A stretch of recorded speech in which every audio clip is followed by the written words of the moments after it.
The agenda, apologies for absence. I think everyone's here. Yeah, we're all here.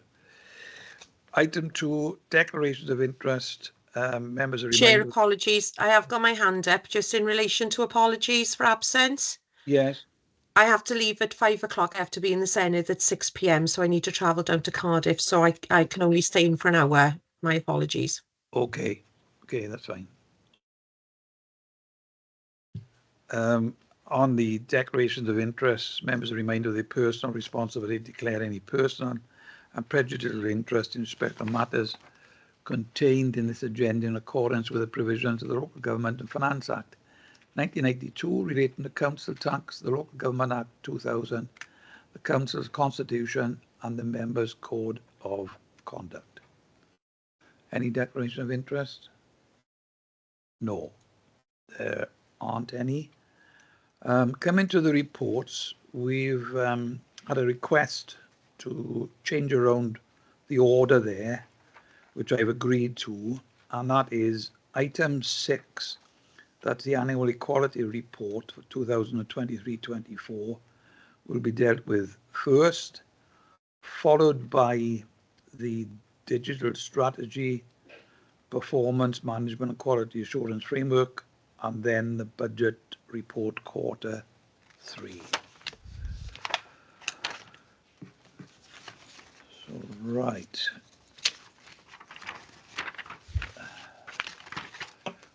We have Hannah Brown, Head of HR, and Lorna Townsend, who's the Transformation and Equalities Officer. And it's over to you to deal with the report. Okay. The Cabinet member going to introduce the report. Yes. Oh, sorry, I was so anxious to go to the report. I beg your pardon. Thank you, Chair. So our Strategic Equality Plan Annual Equality Report 23-24, as highlighted, this report details work undertaken in the 23-24 period in line with our reporting requirements, and it demonstrates our ongoing drive to progress the Council's equality agenda and deliver our equalities vision for Merthyr Tydfil. This work will continue as we deliver our Strategic Equality Plan and equality objectives for 2024 for 2028. Within this report, members will note the variety of work undertaken in this area, and it highlights not solely our internal achievements, but also externally with partners such as other local authorities, third-party organisations and the public. This partnership working is needed to ensure the county borough is a place where everyone is treated equally and fairly in all aspects of their lives. The report highlights Merthyr Pride, age-friendly Merthyr Tydfil, access to a staff employee assistance programme, and also focuses on future work such as accessibility of intranet and internet pages. I would like to thank Lorna and Hannah for their work on this report, and also Councillor Gareth Richards as our equalities champion, and as stated by the Chair, Lorna and Hannah are with us today to answer any questions. Thank you. Thank you, Hannah. Now it's over to Hannah Brown and Lorna Townsend.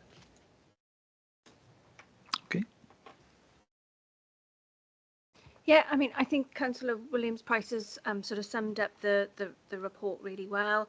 Obviously, it is a backward-looking report, but myself and Lorna are keen for us to have any questions that you might have on that, for us to look at our forward strategic equality plan as well. So I'd like to invite you for any questions. Okay. I think your speaker's still on. That's it. Any questions? Bill? Chair, thanks.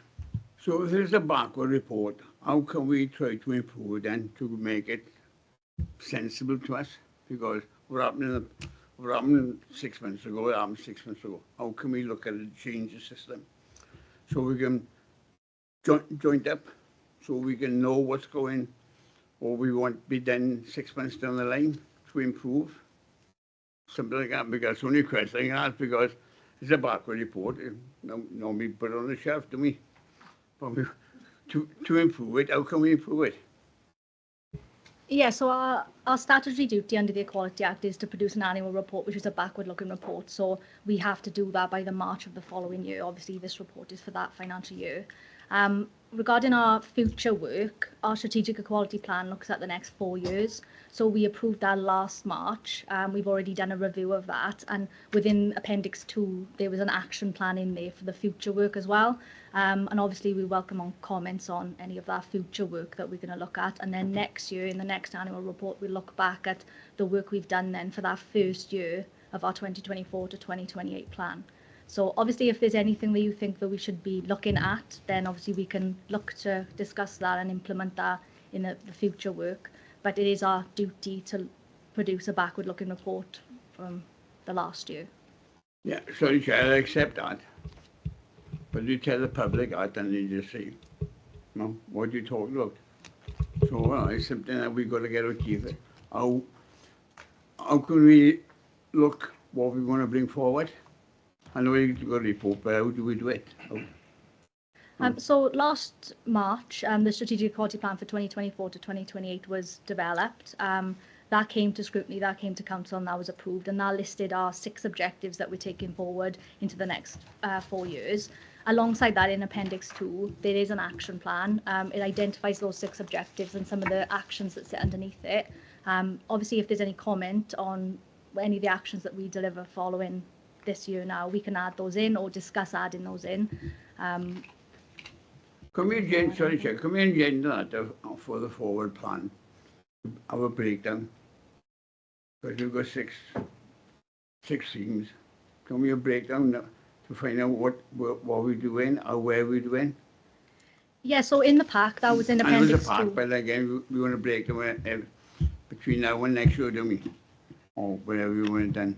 Yeah, so in the action plan in Appendix 2, we've listed the 6 objectives, and obviously there's actions that sit underneath those then. And then there's timescales attached to that, and they're provisional timescales, because obviously with things going on, with immediate influence and other things going on in the world, we may have to deliver different actions, and obviously with our work plans. We've identified whether or not this in year 1, year 2, year 3, year 4, or some of the things are ongoing. So they're things that, for example, accessibility, we want to make sure that our documents are more accessible. We've got things which are kind of task and finish, and we will get that done. However, we've got ongoing things then which we need to deliver. So that's in Appendix 2 under the Strategic Equality Plan Action Plan. And that forms part of our overall Strategic Equality Plan then. No problem. Thanks. Yeah. So just to clarify, so if there's anything that you wanted us to look at in the action plan for this year moving forward, when we report on our annual equality, then we'll look back on that progress, if that makes sense. Yeah, no problem. Thank you very much. Thank you. Any other questions? Anyone? No? Chair? Yes, Gareth. Yes. Thank you, Chair. It's really in relation to the action plan, really. Obviously, there are various timescales specified in there. I think one of them is the first year of the action plan. How are we with regards to sticking to those timescales in view of the pressures on staff in dealing with this area? Yeah, so regarding the action plan, some of the actions obviously we've recently added in to the overall strategic equality plan. I think some of them we are delivering based on the resources within the team. There may be some things which may go on to year 2. This is why you'll see in some of them is year 1 or year 2. Yeah. And obviously we're coming up now to the end of year 1 of the 2024 to 2028 plan. Obviously this work isn't just on the equalities area. This work is done by all areas across the local authority. So there's various teams that will be delivering some of this and obviously collaborating in order to get some of the actions delivered that we need to get delivered. We're in the process at the minute of looking at, where we are against our plan, obviously to form part of our 2024-2025 annual report, which will be then within the next year. Yeah. Thank you, Lorna. Okay. Sorry, Chair. Yeah. Just come in there. I mean, In respect to you know, the equalities team, obviously we made some structural changes last year, in that Lorna's team has come across from what was the policy and improvement team across into human resources. So Lorna's team now is part of the wider HR team. And that also links into our healthy organisation strategy. So, you know, that work is supported now by a wider team.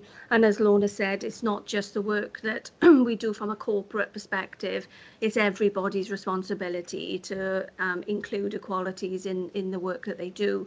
Some of the work that we will do then is work with those service areas to look at the progress that they've made, and obviously that forms part of our report that we brought before you today for our annual equality report. Right, Councillor Lee Davis. In terms of looking forward, is any of the work in jeopardy with regards to lack of funding? I know obviously Pride is a big event for you. Where does the funding come from? Is that secure going forward? And what are you doing to look at, you know, outside, you know, events to be supported financially? So some of the things within the action plan obviously get delivered through funding. So I know community cohesion objective, a lot of the work of community cohesion team is done through Welsh Government funding, and I know that funding is changing next year. Also the work plan is changing. Regarding events like Pride, like Merthyr Pride, for example, obviously that's delivered by Merthyr Pride Committee. We support in going to that. We have a stall, and obviously as Proud Councils Network, we are part of that.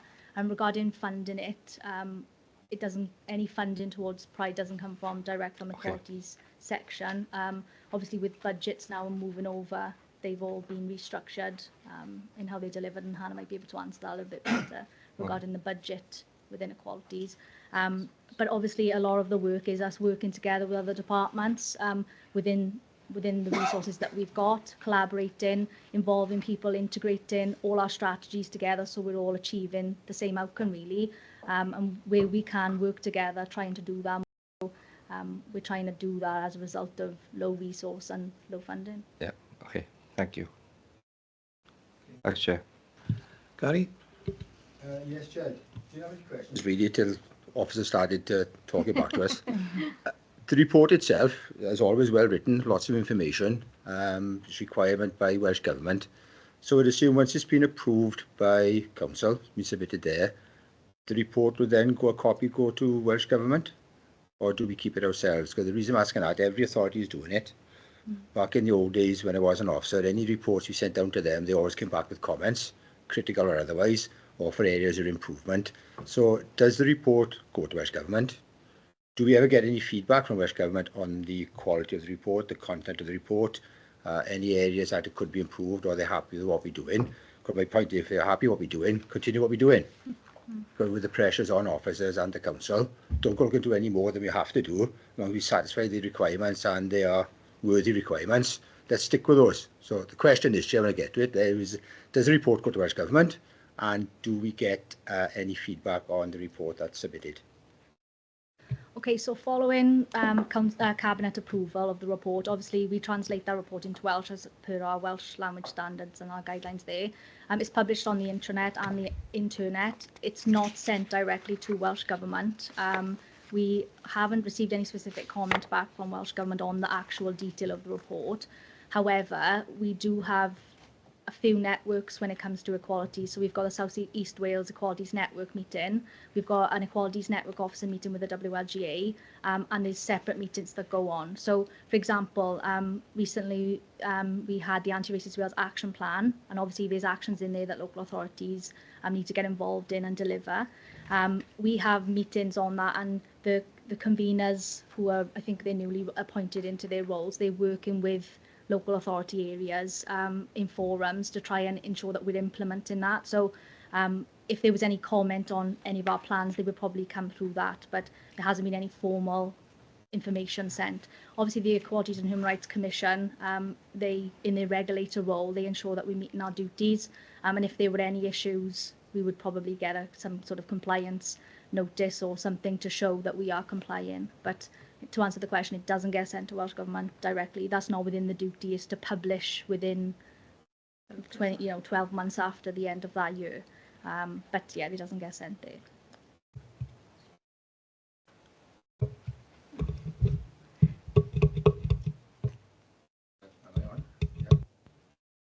I think that's fair, Chair. There is self-regulation there, and if we are complying with the regulations as they stand, we'll look to do anything different. Just keep doing as we're doing it and concentrate our efforts on things just as important, but perhaps haven't got the resources that we've got here. Okay. Any other questions from any member? I've got a few. If you can go to page 99, papers I've got. It's page 23, I think, of the actual report. Top of the page, Anti-Poverty Action Plan.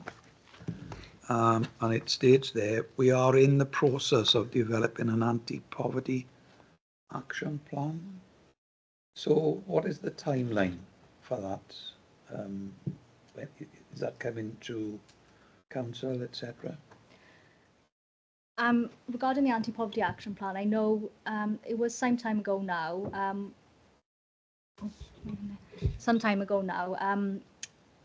One of the senior change management officers was assisting in developing an anti-poverty action plan. I think there was a survey that was sent out and people were engaged with. Since then, that officer has left the organisation, and I think the team that are looking at that is obviously sits within social services. But I can look. We can look to see where that action plan is in regards to the timescales and see what a plan is there. Yeah. Anna? Thanks. Just to add to that, I think that area has been one that's highlighted between myself and Sarah since she was appointed as an area that needs more focus. So we're working on making sure we've got the right mechanisms to do that as well. Right. I think Yeah, I think it's important to note as well how that impacts so many other things that we're doing as well. You know, obviously, you think that some things sit in certain areas, but we've all got a responsibility to ensure that we're linking in. You know, poverty will affect people in the community, and it might affect minority groups more than others. So we need to ensure that we're all linking into that action plan, and anything that we're doing assists and actually supports communities who are, for example, in 2021, we had the socio-economic duty, which obviously looks at people who live in socio-economic disadvantaged areas, people who got low wealth, obviously people in poverty, and that does affect minority groups and it does affect equalities and probably does a lot of other areas as well. So I think it's just important to note that it is vital that everyone links into the work that we're doing to show true integration. Yeah, it's a very important plan because of the multitude of deprivation factors that we have in the county borough. I mean, a number of them we either come first, second, third, we're high up there on that scale. I understand what Lorna has said about the staffing situation. Is that something that's under discussion at the moment, Anna, as to who's going to pull it together at the end? From my perspective, Chair, I think we would need to update the committee further on that work, because I don't think we have that level of detail at this point in time, unfortunately. But I agree with you, obviously it is an important point. Is it possible to send an email to every member of the committee as to where we are on, you know, the timeline? I'm interested. Right, that'll be done. Okay, Bill?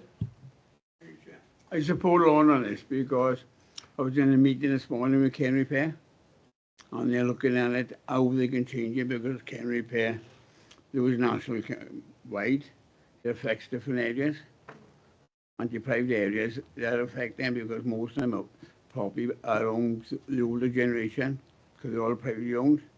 So it's a massive problem that is at the present moment, because the repairs are changing, costing more money, right? And those are getting older, so it's a knock-on effect right around. So I think we should work closely with other agencies, housing associations, stronger. That's the problem we got. And that is definitely one of the things that we look into, obviously improve on, is the collaboration element. I mean, it does link with the Aging Well work that we're doing, but also other areas in the council that are looking at, you know, older people within Merthyr.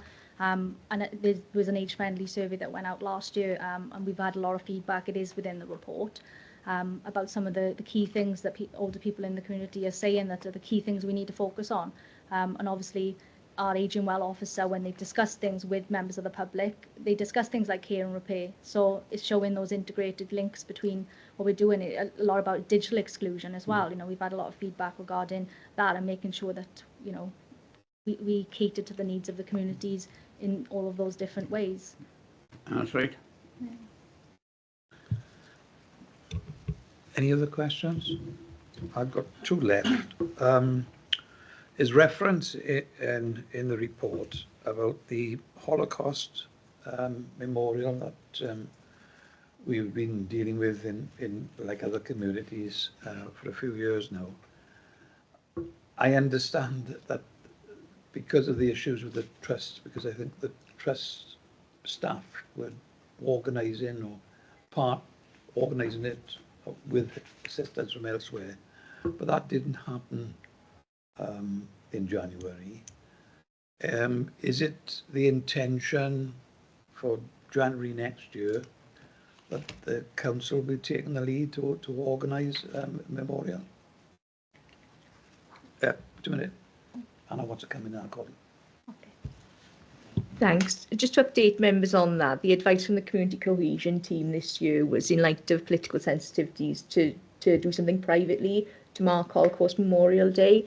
The council was represented at a private ceremony joint with the police. But I think the point is that wasn't communicated to members. I think that's worth noting and bearing in mind. I think whether, obviously, under the Leisure Trust, they did quite a large public event, which I agree was a good event. But I think we would need to bear in mind the advice from the community cohesion team about whether an event like that would be suitable moving forward. But there was one held, I understand, in Pontypridd, the public event. I thought it was. Anyway, I hope that's going to be. I understand that there were some sensitivities as well as the staffing situation of the trust, but I hope that can be looked at because people have certainly asked me and other members what the reasons were that specifically that it wasn't held. Okay. We can certainly go back to the community cohesion team and discuss that. I know, like I said earlier, the work plan is changing this year, and I know they deliver the Welsh Government work plan, and they work regionally as well with RCT and with Merthyr. So yeah, we'll definitely go and double check. And Lisa. Thank you, Chair. Chair, can I put it on record? I'm utterly disgraced at that. Also that it wasn't communicated. Thank you for eloquently pointing that out as well. And also, can I ask the Cabinet member what she means by whether or not an event like that would be suitable or not? I don't think it's for the Cabinet member to determine. I think in fairness to her, she's actually talking about, perhaps a multi-agency approach to that. But I really do take umbrage to this and those comments, and I think we need to explore that and discuss it more fully. Thanks, Councillor Mitten. Yeah, you're absolutely right. It's not for me to make that decision. And as I said, the event that happened this year was on the advice of the community cohesion team. And my point was we would need to consider their advice for future events. And we need to consider the same advice then when holding LGBTQ events, etc., because our colleagues, friends and relatives, who recognise LGBTQ, as do we all, also find those events sensitive, and they can also be at risk as well, yet we still hold those events. So when we come to Holocaust, which is such an important event, considering we have such a large Jewish community in Merthyr Tydfil as well, then the same equality should be given. And I want that put on record as well, please, Chair. Thank you. Yes, thank you, Lisa. I'm sure that's going to be looked at for next January. My one last question is in relation to page 44 of the report, page 120 papers that I've got, and it's under the heading feedback online. It says there, most respondents agreed services should be accessible to all. However, some had concerns over most services moving online and feel it is more difficult to have their query dealt with by a person, i.e. a human being. Obviously that's a point that's been made by the sound of it by more than one individual. And are we looking at that important aspect of feedback? Yeah, when we engage, obviously we take all our feedback seriously. We analyse everything that comes in, and obviously we theme that then to see if there's any general things that come forward. This was in relation to our strategic equality plan survey regarding the objectives. So what we did, we went out on the 5 objectives which were in the previous plan, obviously asked people whether or not they agreed with them, asked for their comments, and like I said, some of these things are coming forward. Similarly with our ageing well work, digital exclusion is a big thing. We need to be ensuring that if people don't feel confident to get online, or they haven't got the capability to get online, or even as much as the cost of living, these days, people might not be able to afford to get online. So we just need to be mindful that we need to put maybe training sessions in place for people, or give people more opportunity to gain confidence in getting online and moving into the digital world, really. But yeah, we take all the feedback seriously, and obviously we try and implement that within our action plan then. And one of our themes is accessible services, ensuring that we produce documents which are easy for people to understand, they're in plain English, they're understandable, they're in multiple formats, maybe summary versions, and lots of things is going on in the accessibility world, just to make it easier for people to actually understand and access our services. But yeah, that information and feedback is taken seriously. Okay, fine. Thank you. No other questions. Any comments from any members? Gary. Chair, just a comment from Lorna just said there with regards to the accessibility services. I think that'll be more appropriate to pick up when Ryan presents the digital strategy. And no doubt when we come to talk about engagement with our residents, that is something I'd like to come to the fore and how it's going to be reflected in the strategy. I entirely agree with you. Any other comments? No other comments. I just want to say that it's really comprehensive, detailed report. There's quite a few pages of it. And I did manage to get to the very end of it, but I was really amazed, really, how many areas that are covered. It's really wide-ranging. Lots of things are going on, which, frankly, I don't think probably members of the public are aware that they are going on for all sorts of ages. So I want to thank you and the team for putting this report together. Okay. Gary, did you want to say something else? Okay. All right, your name is up here. That's it. Thank you very much for that. Now then, at this stage, I have my back of my hand smacked if I don't address it. We'll do this after every item. I'm asking members of the Scrutiny Committee, did we address the recommendations in this report, and how have we added value? I think the very fact that we've had particular questions, you've given answers in respect of all those, and we've had comments as well. Are you all agreed that we've addressed the recommendations in the report? I mean, it's a backward-facing report anyway, but if there's items which have arisen out of there that need to be perhaps looked at in the one report that'll come after this. So we all agreed on that? Okay.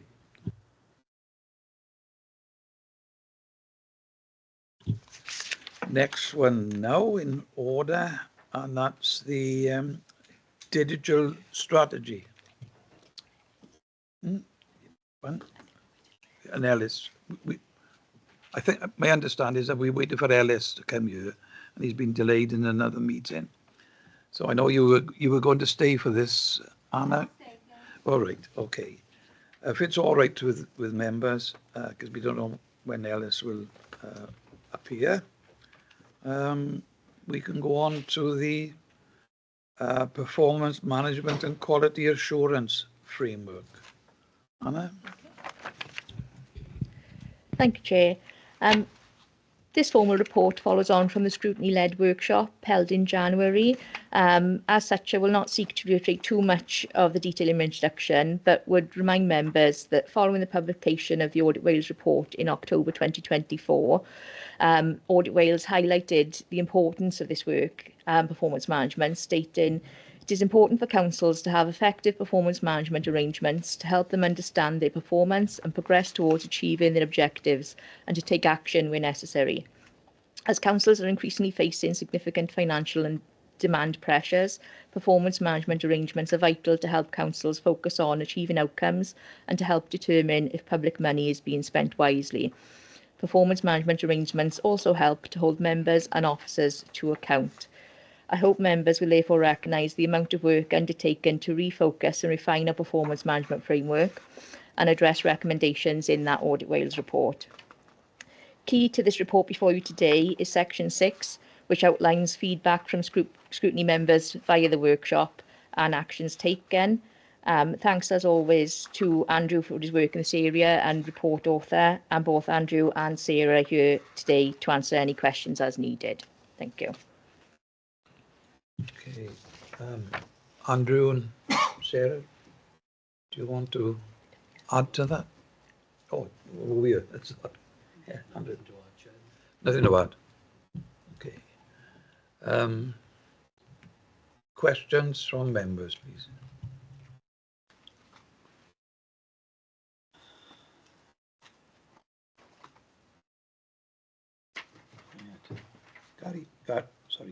Gary. Just a question with regards, I'm not sure it was on the formal feedback that we gave to the workshop, but I did ask a question about the quarterly reviews. And I think at the time you had the workshop, it was pointed out that the quarterly reviews would only be by officers, which I couldn't quite understand when it comes to where do we hold then the council accountable for reporting back on the reviews. And I think the question was asked to have a look at that to see whether it would be appropriate or if it's worth taking it forward, or certain councillors be also involved with that process. Under the old quarterly business reviews, like the leader, deputy leader, portfolio members also sat in to offer that challenge to officers when they were presenting their performance. I did expect to be picked up in the report, but I think I asked the question after the report on that basis, Chair. Sarah? Yeah, thank you, Gary. We're still considering the structure of quarterly performance improvement reviews, and we will take that into consideration in terms of what is appropriate for us as an organisation. But irrespective of the QPIR, the quarterly performance reports will certainly be coming to scrutiny and then on to Cabinet. So you will see, obviously, the information that would be presented to the QPIR anyway. But we will come back to members and confirm that in due course, Chair, when we've confirmed the structure of those QPIRs going forward. Thank you.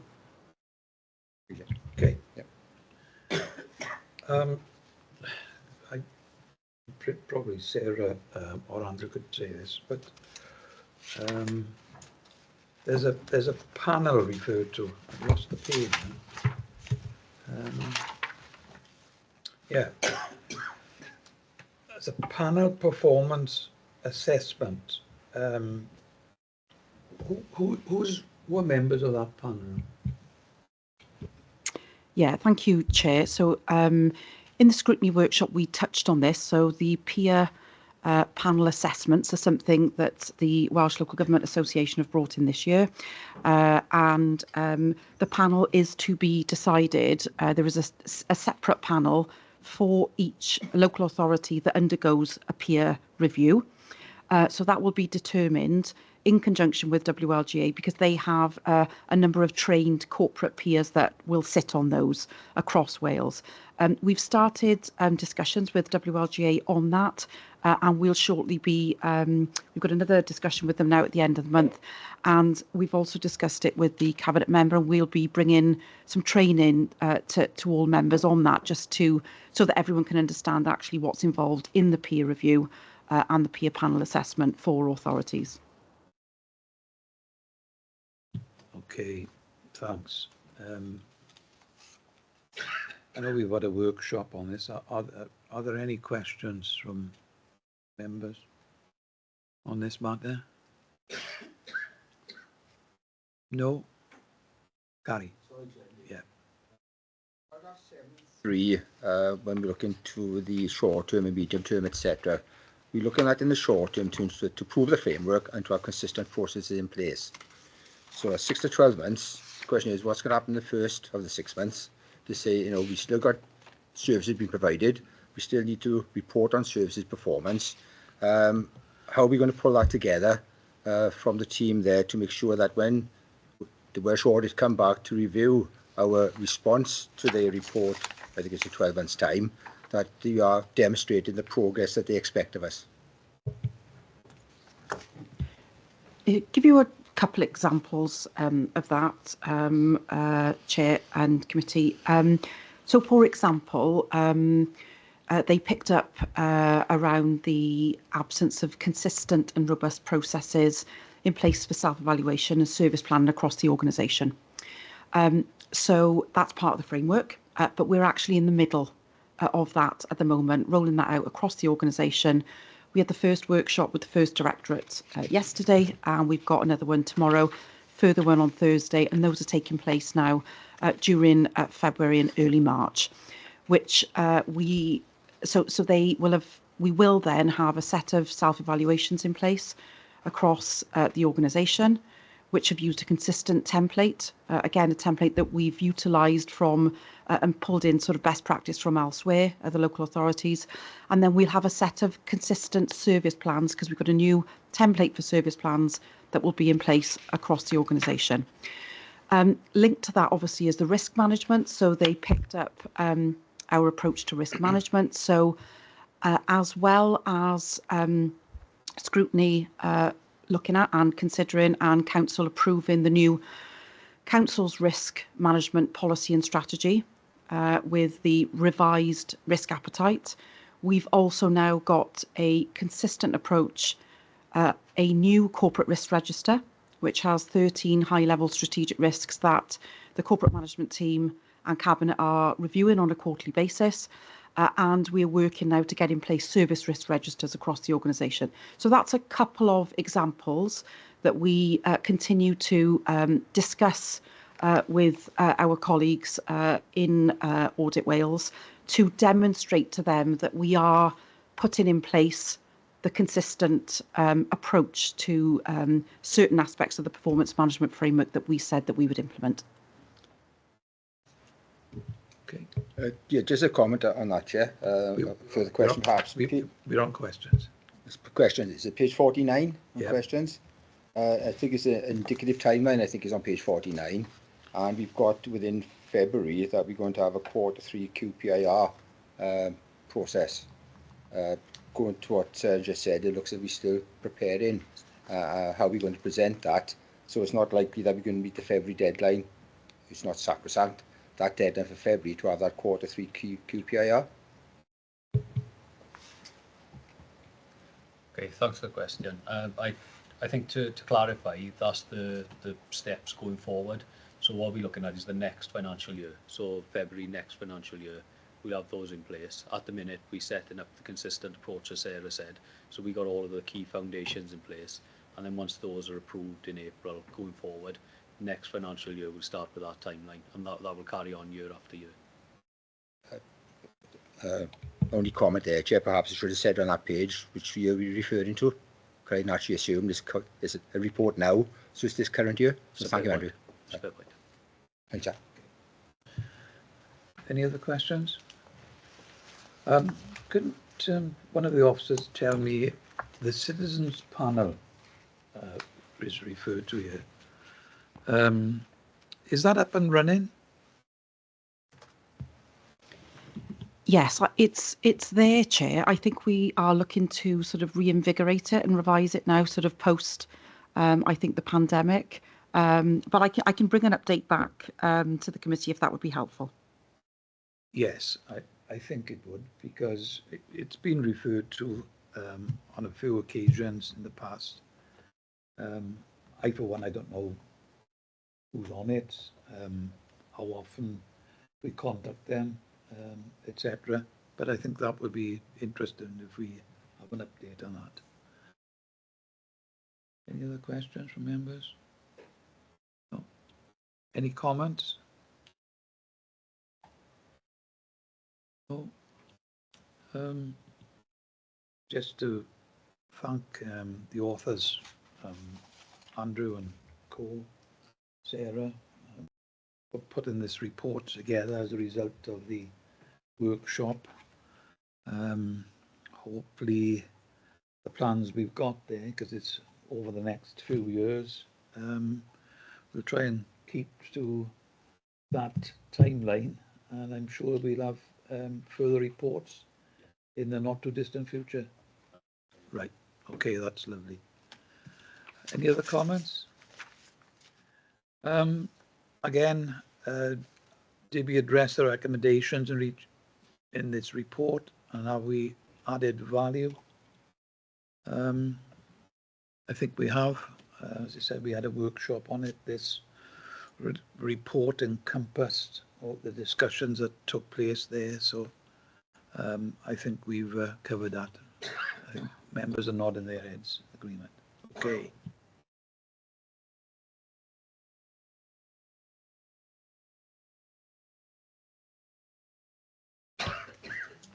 Just in time. Your timing is impeccable. Just sorry. That's all right. It's all right. Get your breath back.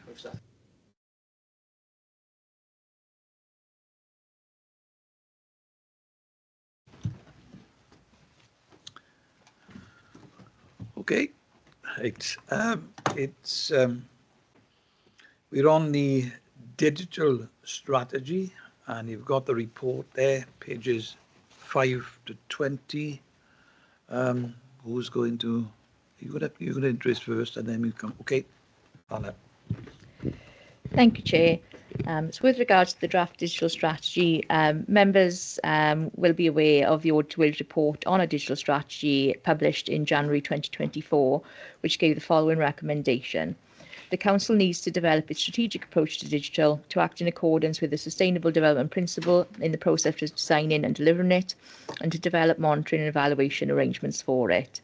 And as highlighted in the report before you, the draft digital strategy is informed by best practices recommended by Audit Wales and aligns with both local priorities and the Welsh Government's digital strategy.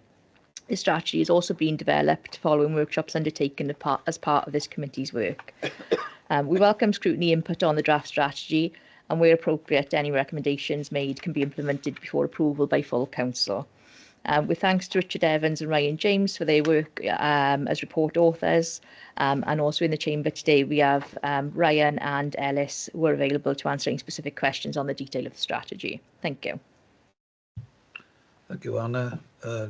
Ryan or Ellis, do you want to say anything at this stage? Ellis? No. Thanks, Chair. No, happy to take questions and have a debate as you wish. Okay. Right. Questions from members? Gary. Yes, Chair. Thank you very much. Paragraph 7, paragraph 7, what we need to do next. Just clarification I'm looking for there, Chair, more than anything else, and a timeline and process.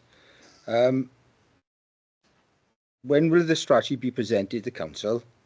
But it's also stated in the report that we're also going to engage with residents, businesses, and other people there, and that engagement is going to be crucial. So the question is added to that, and what will the form of the engagement take? Is it engagement? Is it consultation? Is it going to take place after the strategy has been approved by Council, which I don't quite understand, or is it going to be engagement before the strategy goes to Council, so we take on board the comments and the aspirations of the people we're engaging with, to include it within the strategy, Chair. So that's the one part there. And just following on from that, then the 6 key themes, obviously critical for the strategy going forward. And just a question to ask there with regards to the action plans that come from that. Will they be presented to scrutiny so we can monitor progress as we go along then, month by month, year by year, quarter by quarter, to see if we are meeting the objectives of those action plans? That's me, Chair. Thank you, Gary. Who's Sorry, I'll take that, Chair. all right? So, in terms of the first point, Gary, in terms of what we do next and the engagement of the public, so the digital strategy is a high-level strategic approach that will, the digital adoption the authority takes will be an enabler. So this is all going to dovetail into our transformation agenda. So as we develop the schemes, obviously, as you can see, the 6 themes are fairly high level. You know, we've pitched it at a fairly high level deliberately at the moment. The detail that falls out of the transformation options, that any service changes will require public consultation in terms of the approach we take, and that's when we're talking about in terms of the engagement there. So as it says in there, the adoption and digital inclusion of new ways of working, we want to make sure we're doing that in hand in glove with the residents. So the strategy itself will go to council. I think we'll take stock in terms of scrutiny feedback this afternoon. I mean, I would like it to get adopted by council as soon as we can after that then. So because we want this to prime our transformation agenda, which, as you know, straight after we set the budget, we want to pile into transformation. So that, you know, that I think is the position on that one. Can you, sorry, the second part of your question on the themes? The action plans. Oh, the action plans, yeah. So the principle here is because this is going to be part of, what's going to be a digital suite of projects and programmes, they'll all be part of the transformation agenda. So there's a governance architecture proposed in terms of how we transform, and we will be bringing, we can bring this back. I think it actually says now we going to do an annual or 6-monthly report annual, I think, in back to scrutiny. But I think in terms of the transformation agenda, obviously there'll be different phases of that, which we'll be bringing to scrutiny anyway in terms of the proposal. Yeah, Chair, I think the key part there is that 6-monthly report or an annual report doesn't really give a scrutiny opportunity to challenge and to hold council accountable for progress or lack thereof within the action plans. So it's not that you want to create work for officers, but how can scrutiny be shown to fulfil its function if you're not getting the information to ask those questions? So taking the point, it's a massive programme, but somewhere or other, somebody's going to tell us, are we on target, not on target? If we aren't, what are we doing to address the issues? It's a matter of, to show due process, how often could it come to scrutiny to provide that that assurance more than anything else, and say not to create work, but to tick the boxes that's needed. That's the reason behind that question, and I think from a scrutiny point of view, the strategy is the strategy. That's fine, it says all it needs to say, but from my point of view, it's the actions we take after that is the important part, and are we meeting the targets we set in? Are we meeting our aspirations? And if I go back to the report we had on equalities, and the reason I asked the question regarding engagement is that there was some feedback from residents there. They were concerned about the lack of accessibility to officers because of digitalisation. Now, I thought potentially we know that now. Why would you look to engage later in the process if you've got that comment made already? Could that not be reflected in the strategy? How are we going to address that potential issue from residents about accessibility to services? Hence my question, is it engagement first then strategy, or strategy then engagement? But we've already had some information coming back to us. People are concerned. How is that going to be reflected in that overall strategy? So it's the usual strands again. You've got a plan, a strategy, other strategies. How are you going to pull them all together to form a coherent picture and not create more work? Yeah, so look, I've got no problem from a transparency perspective. As soon as we've got the action plan outlined, we could bring that back as the initial outline to scrutiny. Obviously, it's got to go hand in glove with the transformation agenda. That's my only concern. And obviously, there'll be a transformation governance structure set up to actually deliver that. So I think it'll be in consultation with the transformation board as well, in terms of the frequency reporting to scrutiny, because it's not just this scrutiny, it'll be other scrutiny boards as well. as well as going to council. So, I mean, you know, take the point and we can bring back and give you that frequency and schedule as, you know, in discussion with Cabinet, if you want. Okay. Yeah. Right. Any other questions? Yes, Lee. Yeah, thanks, Chair. It's just about the goals going forward. I mean, I'm guessing, putting words in your mouth, is going to be under the action plan. Like, this is, you know, sentences, we're going to do this, but there's nothing for us to measure against. So, you know, what can we scrutinise? Yeah, so this is it. This strategy is in line with pretty much most of the other strategies across Wales, because they are deliberately set at a high level. So you know, I mean, going back to that point, yeah, in terms of commending projects to you, we can certainly do that as we work them up. Whilst we've got some things which are, so some of the, out of the 6 themes, we are at different maturity levels in each of them. So, for example, cybersecurity and compliance, we're fairly well advanced as an authority, whereas data and analytics, we've got some ways to go, if you see what I mean. So, you know, back to Guy's point, really, as soon as we've got an initial, because this is going to be an ongoing iterative process in terms of, right, we'll do, this is phase 1, this is phase 2, phase 3, and it'll keep going. The strategy sets the direction. So the themes, you know, it's a thematic delivery and direction in terms of what we want to tackle, but the action plans should keep coming through, and as we complete them, we move on to the next phase. So, you know, back to the question, you know, we'll get that in front of scrutiny as soon as we can, initial tranche, and then agree a frequency of update as we go, I think. Okay, thank you. Thanks, Chair. Claire, have you got your hand up, Claire? Yes, Chair. Okay. I've got a few questions. I share Gary's concern in terms of the report not mentioning upfront resident engagement, because this strategy does have a significant effect for our residents. And as Gary's already said, we've already received a report this evening where sort of residents are raising concerns. Whilst they're accepting of things going digital, they're raising concerns about sort of digital exclusion.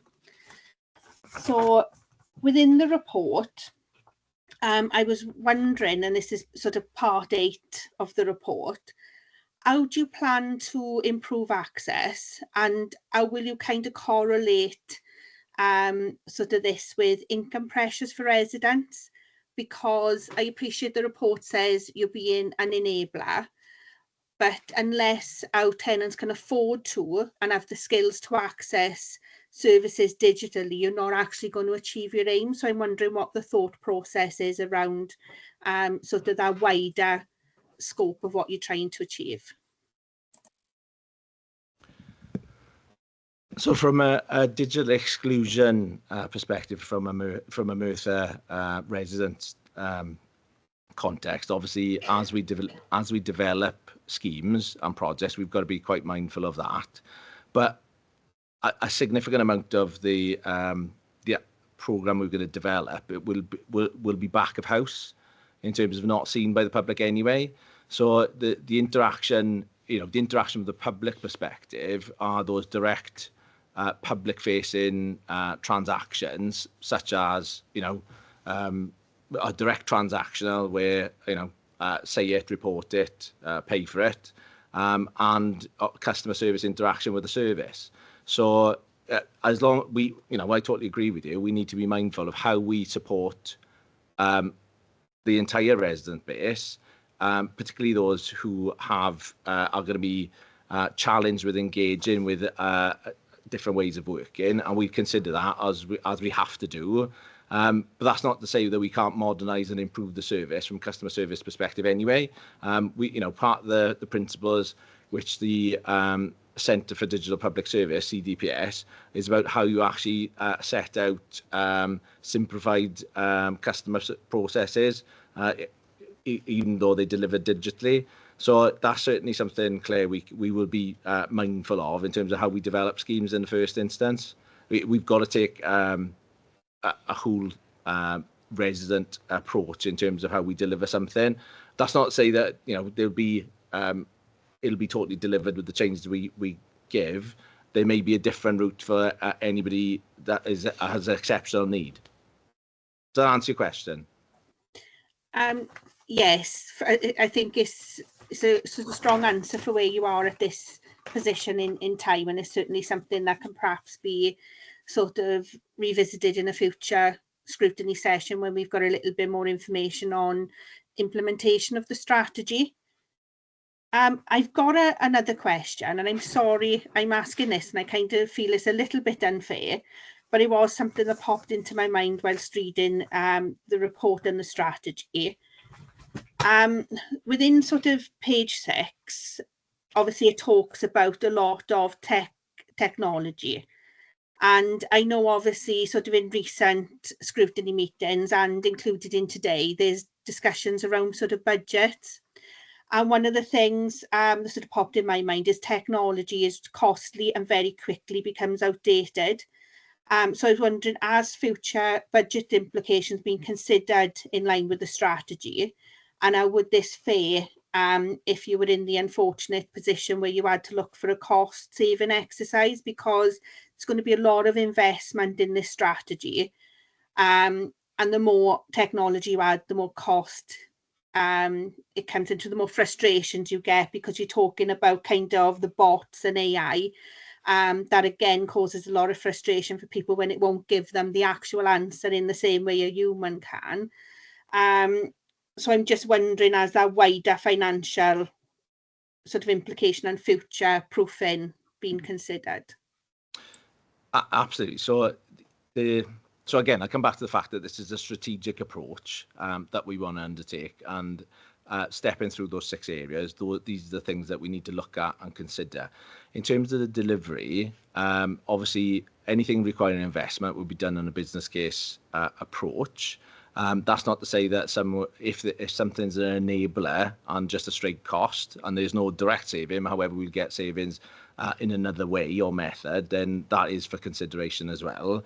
But I think part of the direction of travel we need to look at from a corporate perspective is we've got long-term sunk investment in legacy systems. We've got traditional IT setup with large-scale systems, and we're not very agile as a local authority. And that's not us alone in that. There's plenty of other authorities in the same boat as us. But with different opportunities in different technology areas now, there are, for example, we're looking at potentially working in conjunction with the Vale Council to look at Amazon Web Services on a pay-as-you-go model. So we're exploring that in terms of where you just pay a transaction cost, and it's 150 quid per 10,000 transactions, that type of approach. So whilst I agree with you, there needs to be an investment model thought about here. What we're looking to do is look at different ways of delivery where we can free up resources and free up cost and break the traditional model. We've got to look differently at how we hold our data. We need to look at a middleware layer in terms of, so we're not siloed and we bring our data together holistically across the organisation. So absolutely there's going to be investment required, but the hope is that we'll free up resources and make savings over time from implementing new ways of working and new technology in the long term. Thank you. And just one sort of final question.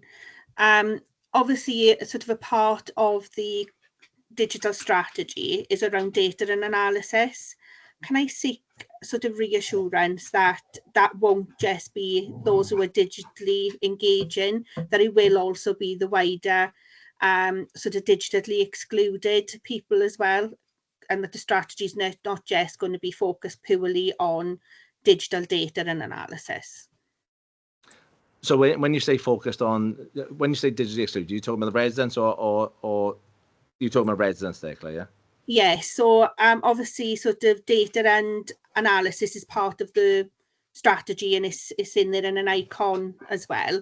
And I'm just seeking reassurance really that when you're talking about data and analysis, it's the whole picture for all the residents and the obviously local authority, and not just data from your digital inclusion methods. I understand the angle now. So when we talk about data analysis, predominantly we're talking about customer record data, and whether that be property or individual customer. So we're looking at the internal data analysis.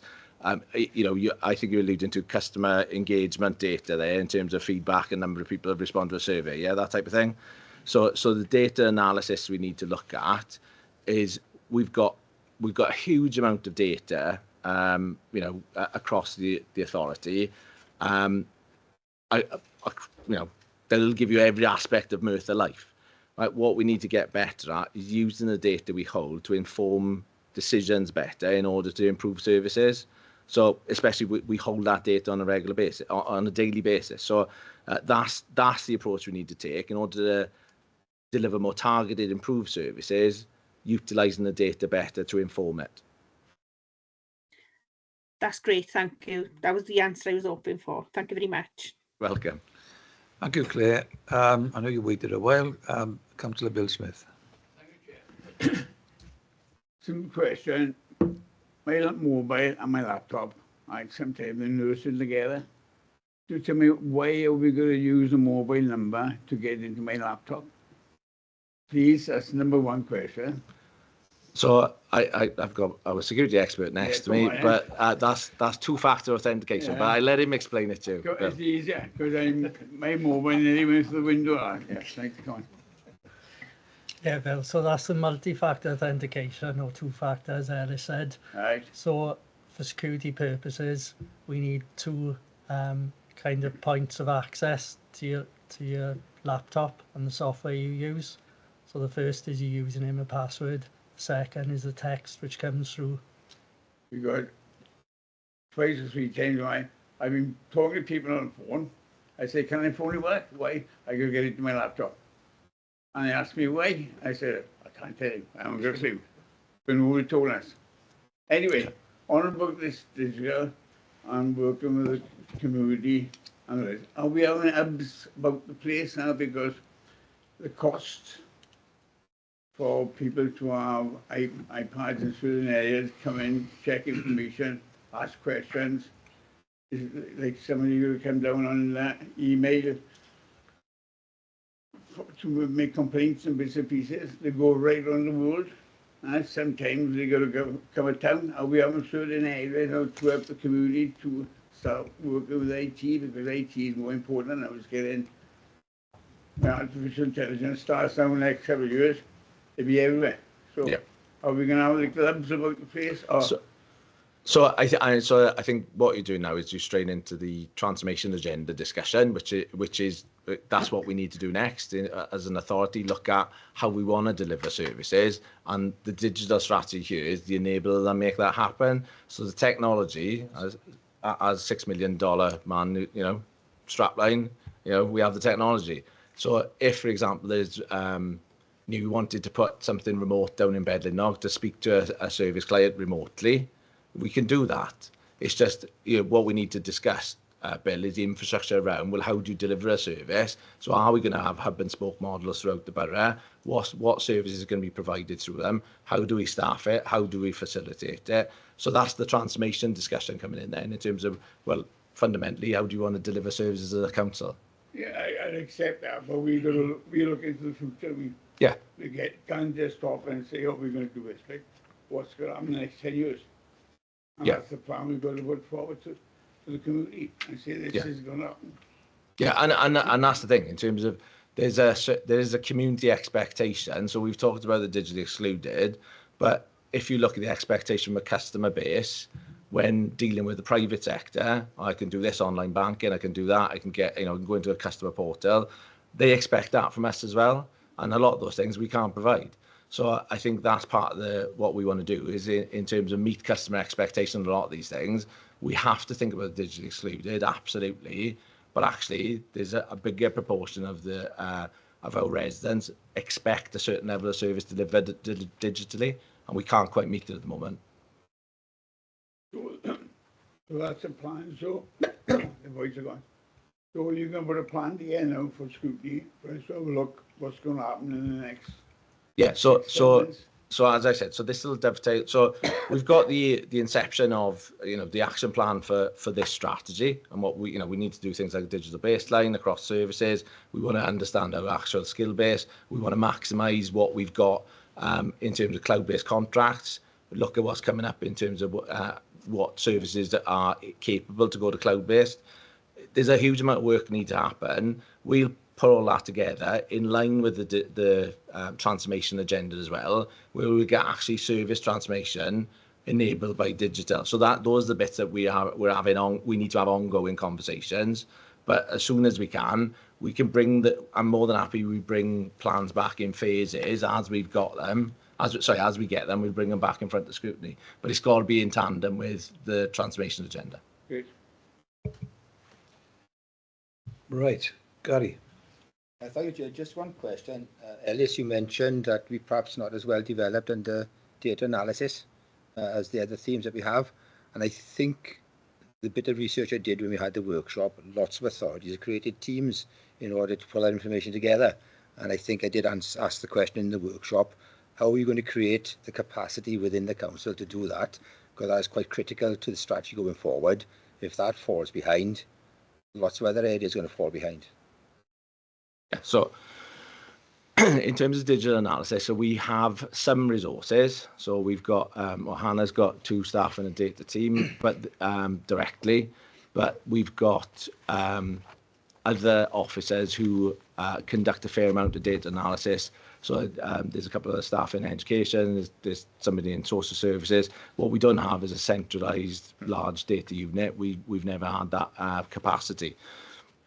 What we need to make sure of, though, is that our managers and team leaders have the ability to interrogate and interpret data. Whilst we'll hope to get more data resources if we can, but we want to there's a skills agenda, was obviously one of the themes, where we need to equip our staff accordingly to interpret and analyse the data we've got. So that doesn't necessarily need a data unit to do that, but we need to maximise the services' capability to interrogate their own data. Yeah, that's part of making sure there are resources, as has already been throughout the authority. It's a matter of using those resources effectively, not allow them to go off their own time, working for the department areas where there's other priorities need to be worked on at the same time, or takes priority. Yeah. And we've had that before, haven't we? Yeah. So it's a matter of pull the resource together. There's your action plan. You're going to stick to the action plan, and this is how we're going to do it, and everybody pulls in together. Yeah, I mean, true data analyst skill sets are like hen's teeth across Wales. So every public sector is struggling with that in terms of getting the right skill set. Police, health, other local authorities, and ourselves. But yeah, we want to maximise what we've already got capability-wise. So we've already discussed, once we've got an embryonic data unit, we'll say that, matrix management in terms of making sure we bring together the skills in the other departments to have a conversation, to look at modelling in terms of best practice, to template things. Yeah, we're already doing that. You lost me there, Chair, but yeah. Right. Any other questions? I've got a few. Can you go to page 6? Thomas has already touched upon it. Heading what we need to do next. In the middle of that, it says we must establish a clear roadmap for delivery. I think you've referred to that fact, and that's been looked at. Identify necessary resources, governance structures, and partnerships to support implementation. Well, I would have thought one of the key things for this strategy, because it's going to take some time, is identifying the necessary resources. So, obviously, as members, we've got no idea as to the cost of this, but it's going to be quite a sizable sum, I would have thought. So where is the assistance outside the authority? Is there grants or the Welsh Government? Because the Welsh Government, this is one of their priorities as well. So is there any money forthcoming for this? To answer your question, Chair, I think it's back to the programme delivery aspect. So where we've got, where we may be able to tap into funding pots is depending on the nature of the modernisation project itself. So I think there's no, not that I'm aware of, there's no overarching money available for digital transformation, is my understanding. However, when we get down to certain aspects of delivery, so for example, we have had pots of money for cyber resilience. So it's going to be on that programme of delivery journey that we, you know, part of the principles that we've taken anyway is ask the question straight away, what opportunities are there in terms of external funding we can maximise on, or we can take up. So we've taken that approach anyway, but I think it'll differ depending on what the project stream is. So for example, there may be, you know, we've had RAP funding before in terms of looking at waste transformation. So, you know, if there's a digital project in waste, maybe we can tap into some monies there. Equally, you know, it might be an education-based project where there may be education monies available. So there's no, I can't say we can tap into Welsh Government list of project funding for the entire digital strategy. It'll be on a service-by-service case. And there's going to be a number of strategies. Obviously, there's a cost to each one. So our office is going to prioritise the projects, you know, in sense of importance, etc. Yeah. So there's a. I appreciate this is a strategic approach, and there's a lot in there. I think so. For example, we'll have delivery timelines on certain aspects already. So, for example, the I keep calling it WCCS. What's the Care Works? Connecting Care. Thank you, Jane. So, the Connecting Care initiative, obviously, we're still waiting to hear if there's Welsh Government funding on that. But there's a timeline because of the actual delivery and implementation agenda on that. So that will suck up a significant amount of resources, and we'll have to. It's a absolute priority, you know, corporately anyway. There'll be other things which will be low cost, no cost, where we can get an opportunity, for example, training and upskilling. And there's lots of things we can deliver at very low cost and get potentially market improvement. One of the key things I'm very keen for us to do is maximise the functionality of what we already pay for. So we've got systems and services where we use, but maybe we're not using it to 100% full extent. So where we could get a potentially bump in terms of service efficiency. So we need to look at that as well. So we will prioritise the delivery infrastructure based on required investment, potential saving, and available capacity, and then any pressing timescales on any of those. Okay, yeah, thanks. Can I take to page 14 of the strategy? And it's towards the top of the page. It says, develop a culture of collaboration and innovation with the council, embracing, evaluating and implementing new technology.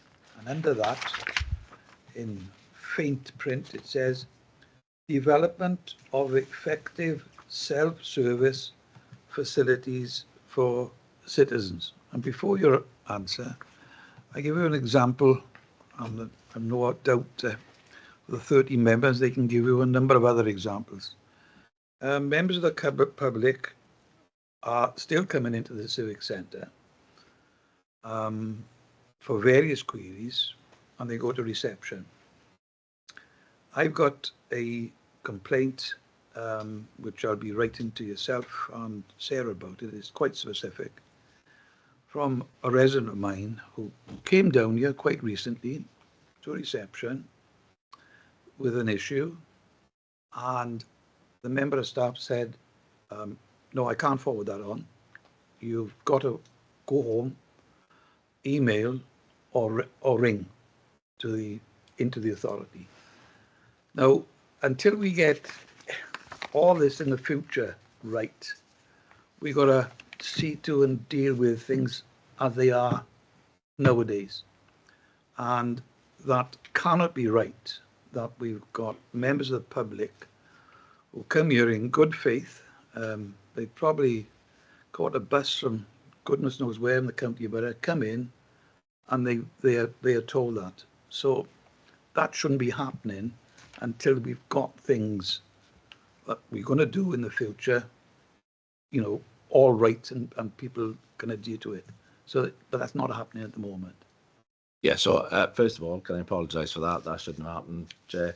If you write to me, I'll Yes. follow that up. Yeah. But that for me is sorting out our customer service front end, which we are looking at. That's not necessarily the digital strategy. No. It's a customer service issue, and if we get the digital strategy right, we'll be able to enable better service front end anyway. And that's one of the things I want to do. Yeah, okay.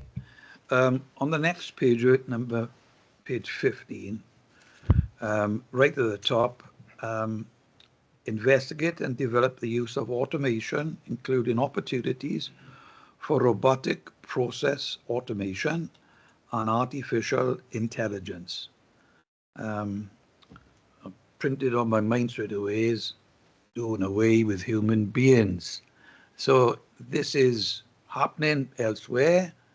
I'm sure make an inquiry for something at home, and I'm pretty sure I wasn't talking to a human being, but they had designed a way that it sounded as if it was a human being, and I'm pretty positive it was a robot answering my questions. Okay, so that's how far advanced things are at the moment. But you know, there's going to be many occasions where even a robot's going to be flummoxed and they want to speak to a human being. So how do we deal with that? Right. I'm sure you'd flummox a couple of robots, Clive. Yes, definitely. So I think the principle here is, you know, this is a direction of travel, right? So, you know, you can't put artificial intelligence back in the box this year. It's here to stay. Robotic process automation is to pick up those repetitive tasks that are currently taking a long time for human intervention and capacity, that could be done quite quickly and efficiently with less error, in order to free up that person to do other things, more useful, beneficial tasks. Same with AI. The underlying bit with artificial intelligence, it's got to be used as a support, not a replacement. So it's to make sure we get more efficiency out of it. And you know, we're not going to be replacing, you know, we're not going to have a bank of robots sat there instead of people. And you know, our staffing levels and capacity, but what we want to do is make sure we get those, you know, we want to free up capacity to do more in terms of service provision that can only be done by a human being. Yeah, I'm pleased with that answer. And on the same page, a bit lower down, it says aim to deliver services that can be completed entirely online with digital assistance if needed. Identify which processes have high potential for automation and prioritize them based on impact and feasibility. Nice lot of words there, but at the end of the day, if anybody's run an organisation, and I have and many others have, I think the AA comes to mind, by the time you get through the robotic questions, you know, you can take half a day before you get to a human being. I understand why they're doing it, because they're trying to save time and money employing as many human beings as they did before this was introduced. But it can be quite frustrating when somebody's after a complex answer to a question when they're dealing with a long time before they finally get to somebody who can answer the question. So from what you've given your answer, that I think is a frustration really that could happen. Yeah, so I mean, I think it goes back to what Gary was saying right at the start. So if we're looking at a front-end service redesign with a digital implementation or enhancement in it, that's the bit we'd want to engage with and co-produce with service users. We'd have to. That's the way we're going to, you know, we're not going to suddenly go, right, here it is. We'd have to look at user groups. We'd have to look at, you know, resident groups to help us design that. And give feedback into how we configure it. But I think it's back to the point that was made about that Claire made in terms of Merthyr being Merthyr. We know we've got to consider those who are digitally excluded, and you know we can't. We still need to modernise, but we need to make sure nobody's left behind. Yeah. Is that the best way to describe it? Yeah. Yeah. And going back to the various projects, I don't know how many of them that we are talking about, but there must be a number one that officers right across the authority and from yourself downwards are saying we need to do that. That's a number one. We can modernise something, make it more efficient, save money, help the staff, help the public. Is the one which is top of the agenda that comes to mind with yourself and Ryan? Right, I'll let Ryan have a chat for 5. Obviously, Ellis mentioned the Connecting Care project. So that is priority because that is progressing at the moment. But I think it's about speaking with departments to see what digital projects they've got ongoing at the moment and then applying these themes to those projects. So that will help internally the staffing and make things more efficient for the staff. Is that what we're talking about? And that is what do you call it? What's the project called? Connecting Care. Sorry. Sorry, you did say it. Connecting Care. So that's particularly in social services, but does it affect other departments in some ways? Is it only social services? Yes. Majority is social services, yeah. Right, and obviously from a staffing point, they're saying that this is number one that needs to be looked at. So that's been looked at and firmed up with social services staff, is it? Yeah, so there's a contract timeline in terms of getting out of our existing contract. So that'll drive that timeline anyway. When does the contract end? We're implementing the end of this year, I mean. Yeah. Right. By the end of the So every local authority across, well, most local authorities across Wales are part of this initiative. It's a Wales-wide initiative. Right. So, and there's different clusters of local authorities going at different times. But because of the contract ending, that is a number one priority. Yeah. So that's that. But in terms of I don't disagree with that. As I said, there's certain projects we have to get done on a timeline, contractually or otherwise. I think for me, to go to a low cost, no cost one, I think we need to look at our skills agenda across the entire authority, going back to the point where we've got systems and software that we have already paid for. We bought it, we've got the t-shirt, but we're not maximising the use of it because we haven't, the training's on offer in fairness, but I think some of that training we could do with taking a different approach, possibly mandating some areas that, right, you've got to do that. We expect you to get the full usage of this piece of software. And, probably all of us, right? We all use Microsoft Word, we all use Teams, I can guarantee all of us, we've only used a fraction of the capability of it. Right. So it's, we can look at how we get more out of it. Have we got staff that totally understand how to use a spreadsheet? Can that help them in their day job? And it's not, we're not talking about huge investment. It's just having the conversation and making sure we put the existing resources we've already got or some direct to online courses and, sanction the time to undertake that bit of, learning. Right. Okay. So the first thing is that the digital strategy will go to council. Yeah, well, council first. That would be ideal. Yes. Any idea when that's going to be?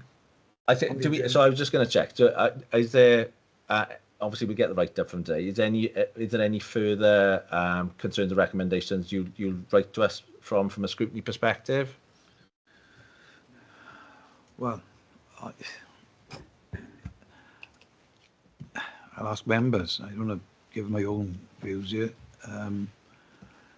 Is there anything specific that we need to advise Ellis and Ryan and co?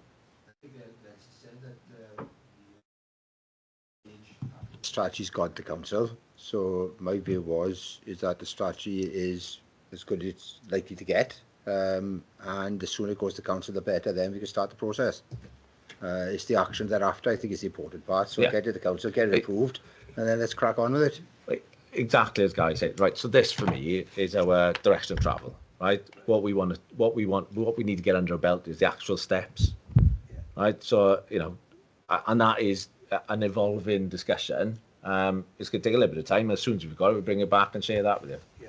I mean, what you can see from the number of questions here, we've had matters clarified. Yeah. Don't think anybody is here saying, I haven't heard it anyway today, that they fundamentally disagree with any parts of that. Okay. So as far as we're concerned, and people are nodding their heads, yes, I agree. Yeah, but I want to ask you first. No, that's fine. So in that respect, then we'll get it on the next council agenda we can, and then we'll come back with updates as we go. To the Scrutiny Committee, Yeah. and I presume council as well. Yes. Yeah. Okay. Right. Are there any other questions? No. Are there any comments? No. Claire? Yeah, sorry, Chair. I know the strategy itself has been designed up sort of nicely in line with kind of corporate colours, but just with my inclusion, Ed, from a visual impairment perspective, the kind of gold or yellow doesn't work well on white. So depending on where your audience is in terms of where you're going to publish the strategy, that may be a consideration you want to take on board. Thank you very much. We'll sort that out. Thank you. Yeah. Thank you, Claire. Any other? No comments from anyone. It's a very interesting report. There's matters in there, as you said, Ellis, that we've got to get on with, particularly this connecting care and so on. But it's obviously it's got to be the way forward for a number of reasons at the moment. So I thank those who put the strategy together. We've had an opportunity here reading it, asking appropriate questions, making any comments, and as young Councillor Bill Smith says, we need to get on with it now. Okay. Thank you for that. Before we leave this particular report, did we address the recommendations in the report and how we added value? I think by the very fact that we've asked sensible and pertinent and appropriate questions, and we've had a discussion on it, I think that we can say that we've dealt with that aspect of it. Do you all agree? Yeah. Okay. Thank you for that. We'll now go on to the next item, and that's the budget report quarter 3. Yes. Yep. Right. Yeah. That's fine. Right. Oh, hold on. I'm leaving. Does he want to come up closer?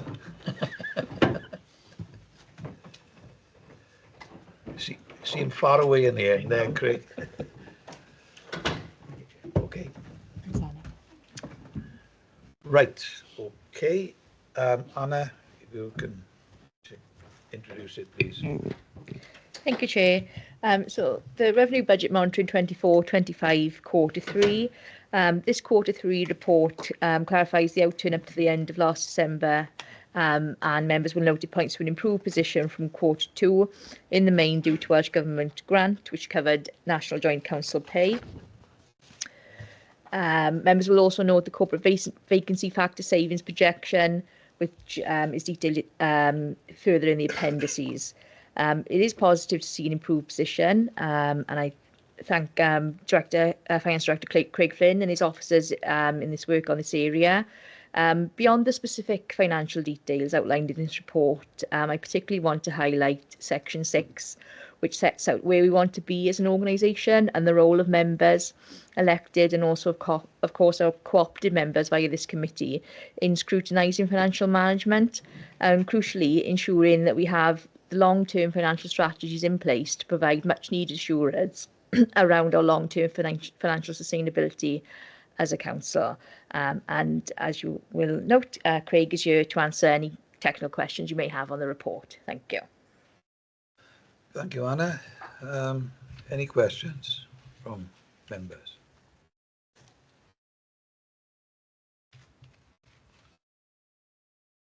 Claire?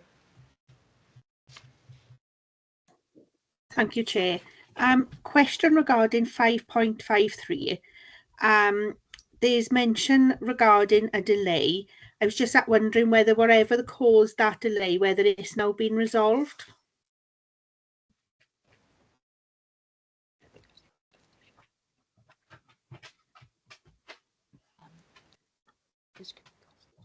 It's regarding economy and public protection with regard to saying delay in delivering security cost savings at the bus station.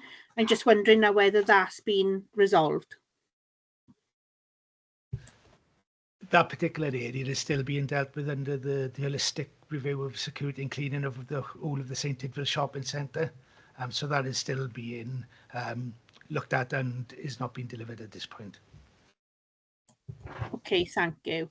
And with regards to... Sorry, just pursue that point because I'd highlighted that as well.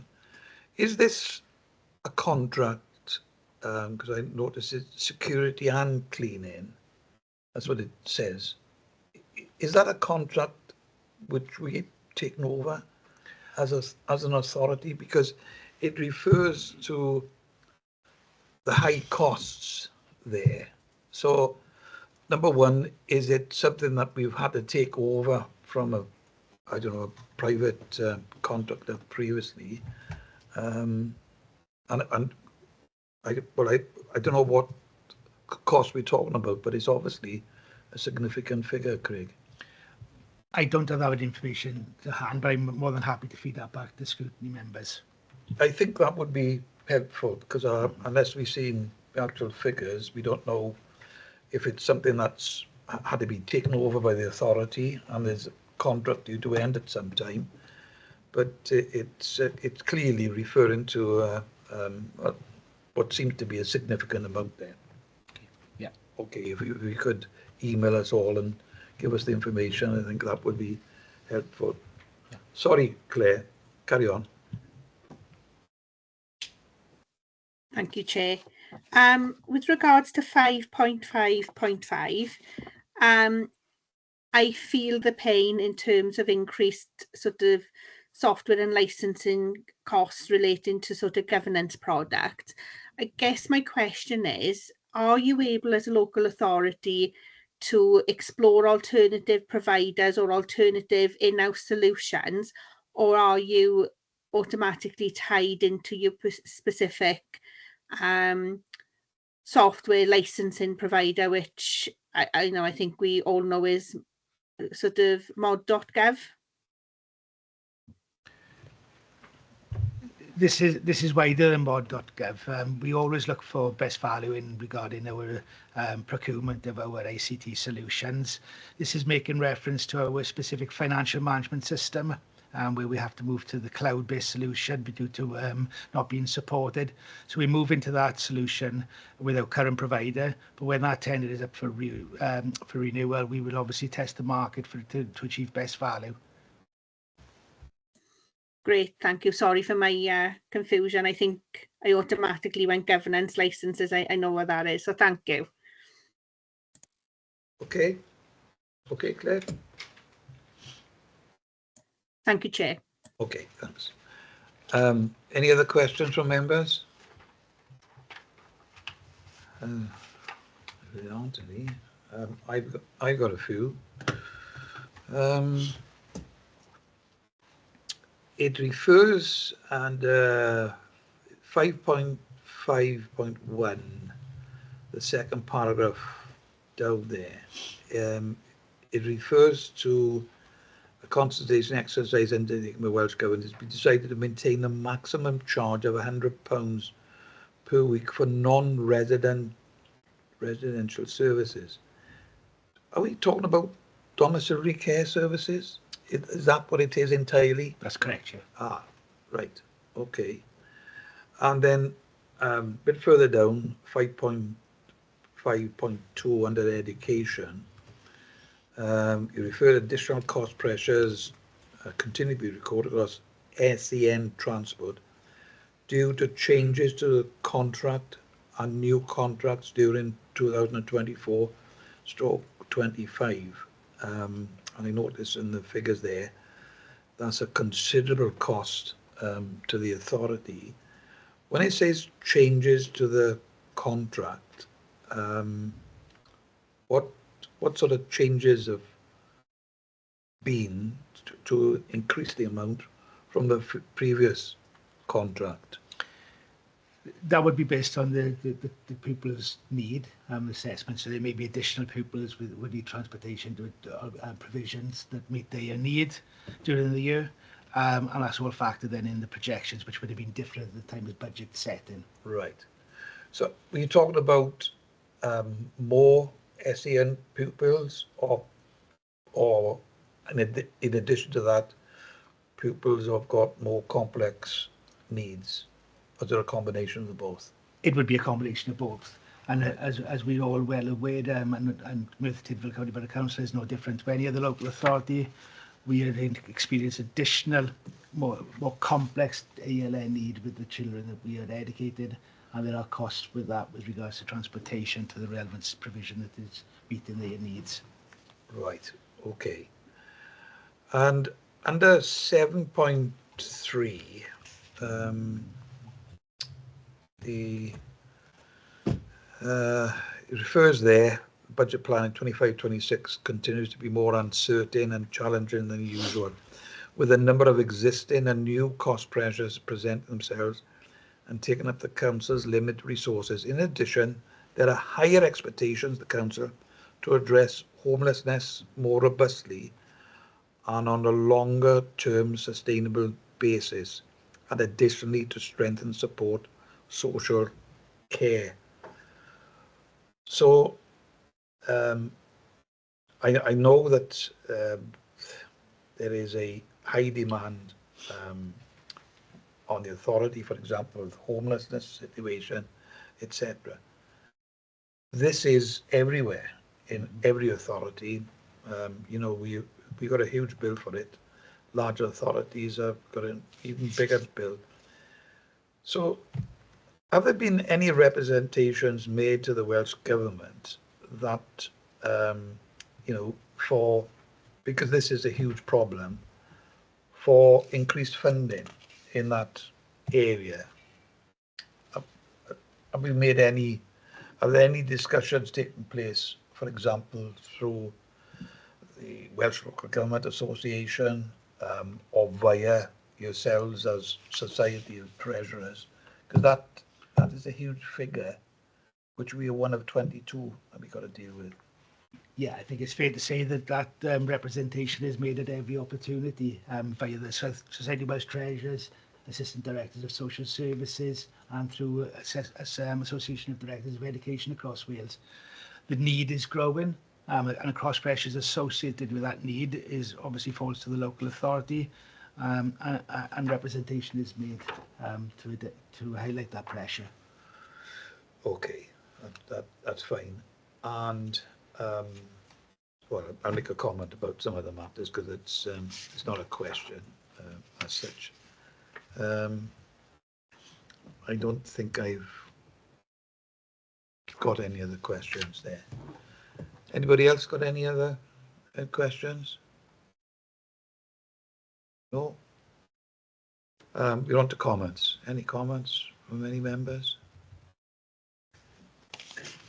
If not, I just want to refer as a comment to under 5.5.6. In there, it's a projected surplus of 1.571 million against the capital financing budget is being reported as a result of the council replacing short-term loans with a public works loans body at a lower interest and additional interest received from short-term loans invested with the UK Debt Management Office.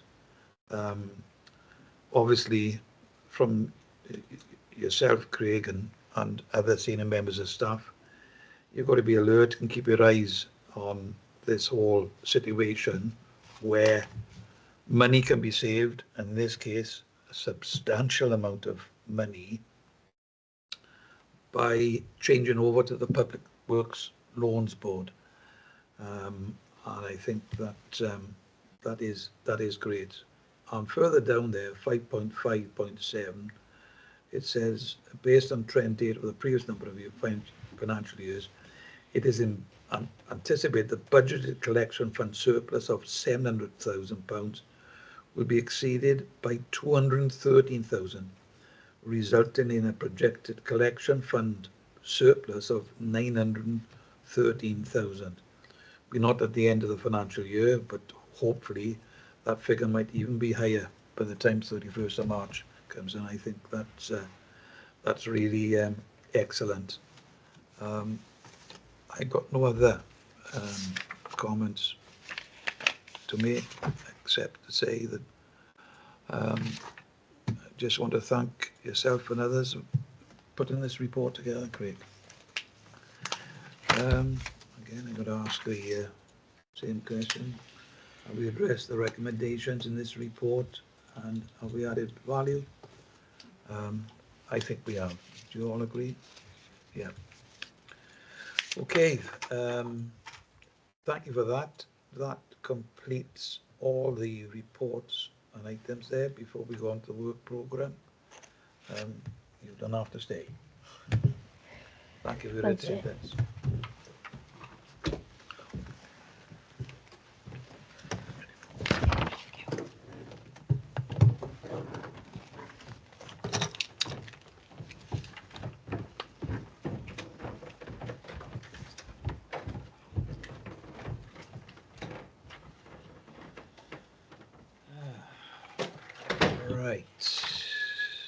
Going to the forward work programme.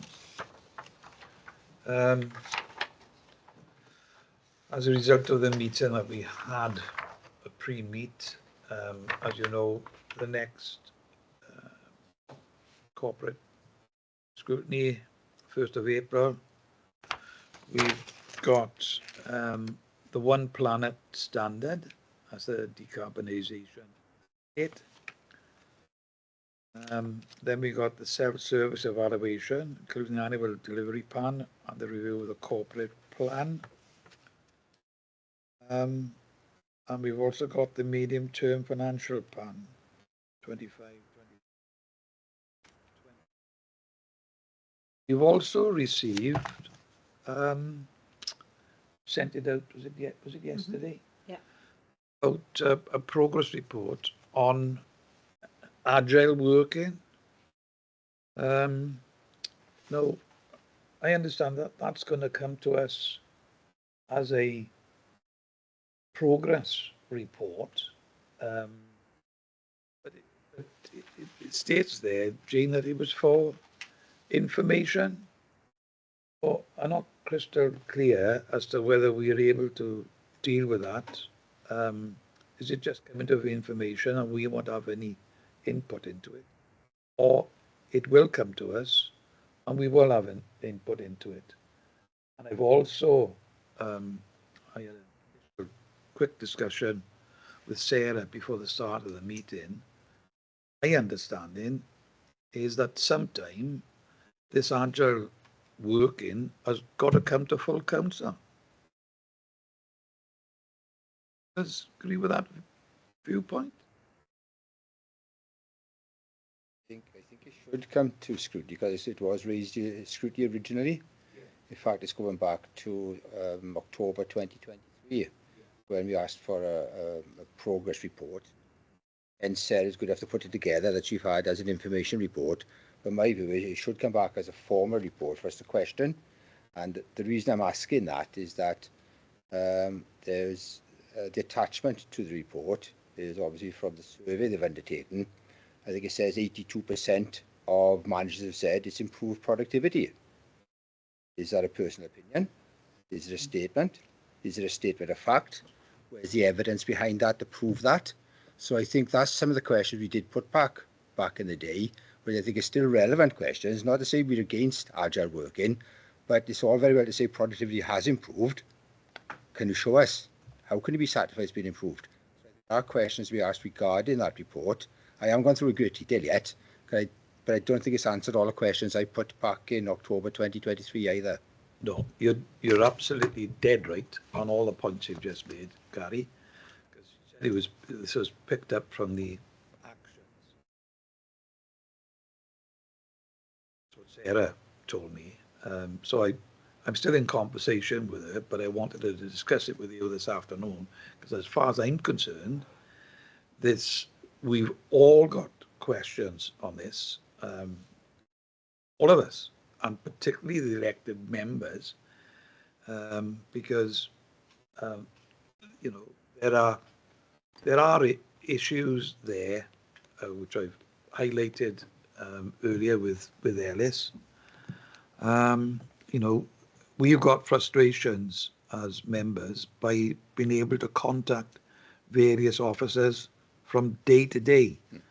For example, if a member of staff that we want to speak to rather than have an email is on, well, a lot of them put on that they won't be in until such and such a time. But then you find out that perhaps a member of staff can't get hold of them because they're off sick. But nobody tells us.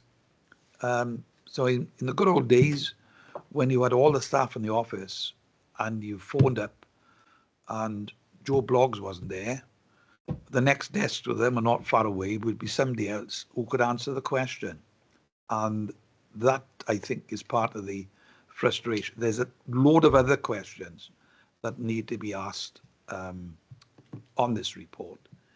So if you agree, I'm going to write after this meeting this afternoon to Sarah to say we want this as a report so that we can question and make comments on it rather than information. It may well be a progress report, that's fine.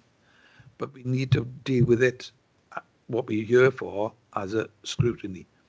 And then as far as I'm concerned, at some time in the not too distant future after that, it's got to go to full council, because apart from ourselves here, I believe there's a whole host of members on the council on all sides who've got particular questions that they want to ask, maybe similar to us in the full council setting. You said that. Because when you're writing, can you find out have they made any agreement with the union? Because that's the main, because it's all right saying this, but if the union get involved, then we're back to square one. So I want to find that out first to take it forward, because it's the residents telling me that we're waiting for a phone back and don't have a phone back, and that's a big issue. No, so and Bill, you're quite right. There are a number of issues I'm sure that trade unions are looking at, and I will make that point in the email I'll be sending to Sarah. I think what I'll do, Jane, is to include obviously for myself for some clarification, but I'll include everybody in this email so you can all see the reply. Lee? Yeah, just agree with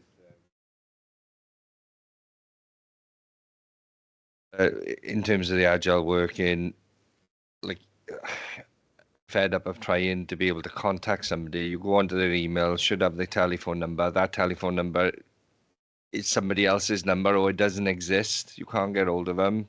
You know, I like to speak to somebody, especially if it's an important matter that needs to be dealt with there and then. You know, you're emailing them, they have an out of office reply. That out of office reply might be a year old and they haven't updated it. It's really frustrating. And I'm aware of other teams where people will have two different managers in an office, and one side of the office can have agile working, and the other side can't, and they're doing similar roles, and it doesn't seem to be a fair system across the local authority. I agree with you entirely. So we'll seek clarification for that, but that may well be an item that we'll deal with properly as to what we were for on the 1st of April. The other one for the future, because right at the very back of the papers is the additional items for consideration, and there's a few suggested there. But one of them is the corporate risk register, deep dives into service risks, and I think perhaps at some time it may be an idea for us to have that on the agenda. I mean, we can't, we can't mention it at this stage, but until we The next the next year from May, I think that perhaps we should be including that, because that could come up with some various interesting information. And I think we have to give a lot of thought as to what items need to be put on the forward work programme from May onwards.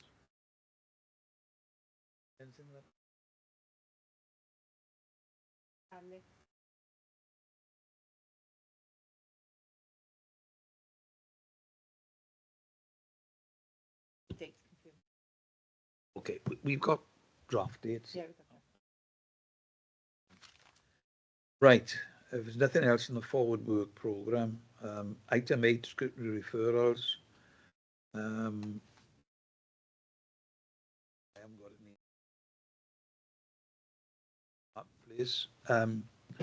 Reflections, well, we've done the reflection, because the reason why we did it one by one is that we talked about reflections on the report, but the officers have left, and that's the point we were making, wasn't it? So that's why we went to a different system today to deal with it one by one. Okay, any outstanding actions?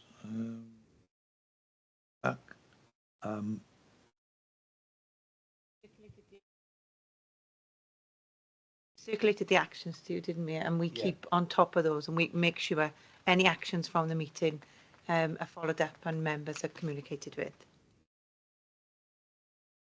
Quite a comprehensive list there. On item 10, any other business, Dean Burden, but Chair, I haven't done. Can I thank you all for your attendance and declare the meeting closed? Thank you all.